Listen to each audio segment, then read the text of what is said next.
I lost my mom. My dad committed suicide. My mom passed away. My mom died of cancer. My mom killed herself. My mom and my grandma are gone.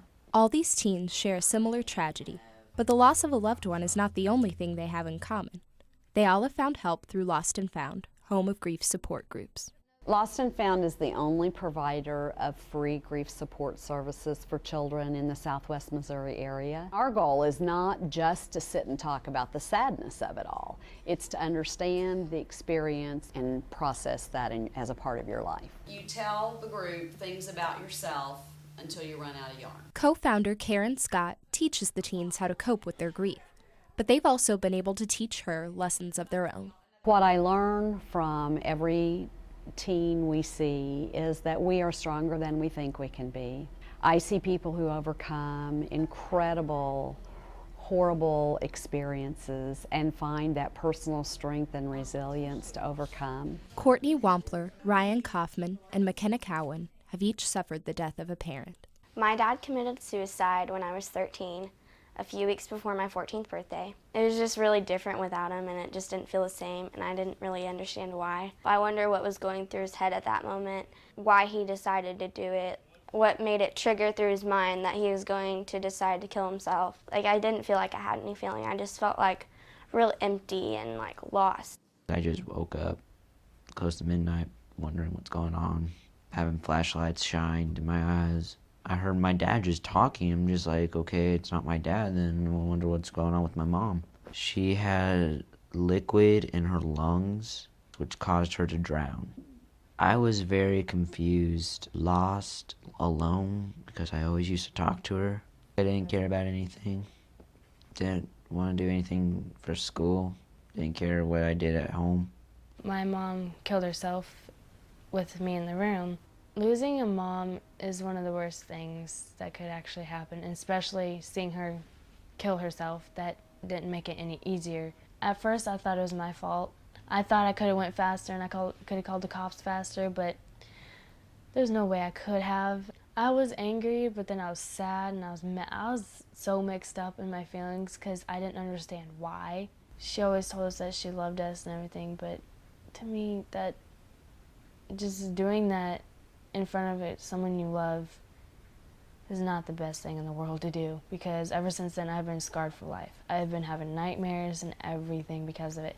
I've been feeling like I'm reliving it.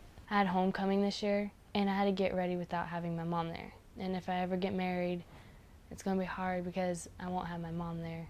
Ryan, McKenna, and Courtney meet with the rest of the group every 2 weeks. Each session has a specific routine. We take the kids into their room and the parents go to the parent room, and for the next 90 minutes their needs are going to be met. Every night they begin by telling their name, their age, who died and how. We do some kind of activity that's kind of an icebreaker or energizer. And then we have our topic of discussion for the night. Then we have a wrap up at the end, and they're energized, they're talking, laughing, and you feel this incredible surge of energy as they leave. They share with the adults what they did in their group that night, and then we have a little secret hand squeeze ritual, and we do that, and they go out the door ready to face another week and a half or 2 weeks before they come back. Although the stories are sad, it isn't a sad place. They have fun, they like each other, there's laughter, sometimes there's tears, but there's also a lot of good times. Lost and Found has impacted each teen in a different way. They find out that a lot of the feelings they have that they may have thought were abnormal are not. And it reduces that sense of aloneness and isolation. The first night I came here, it was so welcoming. I'm able to talk and tell people how I feel without them judging me. When you're there, it's like a safe environment for everybody to share how they feel, and nobody's going to be like, she's ridiculous for feeling that way. Lost and Found has really helped me become a little bit more open with myself. I've been comfortable talking about what happened and how it happened. They help me work through things that I didn't realize that I needed to work through. It feels like, you're just hanging out with friends. I kind of found a sense of belonging. There are people that know what I'm going through. The group comes together to share their stories, but now they're using those stories to spread awareness. Currently, they're working on a special project. Since there isn't a book out there on grieving teens, we decided to write our own book. There's hundreds and hundreds of books on death and grieving and stuff like that, but not really from a teen's perspective.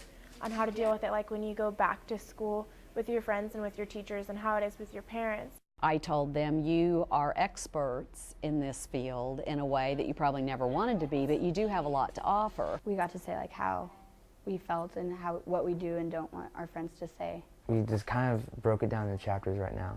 There's one called Collecting Memories, like how to search through your memory banks and find like the good memories and like kind of forget the bad memories. We all got together and talked about the things like the hurtful things people said that they didn't realize they were saying. It's not only addressing aspects of teen grief, but they each wanted to tell their own individual story, thinking that their experiences are so varied that by putting their personal vignettes in there, there would be something that everyone could identify with. It makes it so real to really how they can feel the same way that you do. So it's been just an incredible experience. The memories will stay forever, but if there's one thing Lost and Found has taught the group, it's that grief can be managed and life goes on.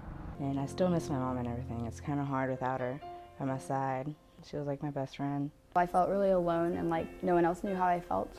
And then I got there and like everyone knows exactly what you're feeling and what you're going through. I would highly recommend to come to Lost and Found. I feel like they're like a coat around me, which just make me feel invincible, indestructible, make me feel like I can do whatever I can do. Nobody could hug you like your mom. Like, that's one thing I really miss the most, is like, because you'd have a crappy day and then like I'd call my mom crying, you know, Mom, you know, and then she'd just give me the most wonderful hugs. Really weird questions went through my head, like, I wonder what the grass smelled like when he hit the ground, or what it felt like to be lifted off your feet, or if it hurt. Like, I definitely felt like I was standing on the edge of a cliff. I have no place to go. How do I go on with my life from here, you know? Now I feel like I'm in a better place. For HTV Magazine, I'm Chelsea Peebles reporting.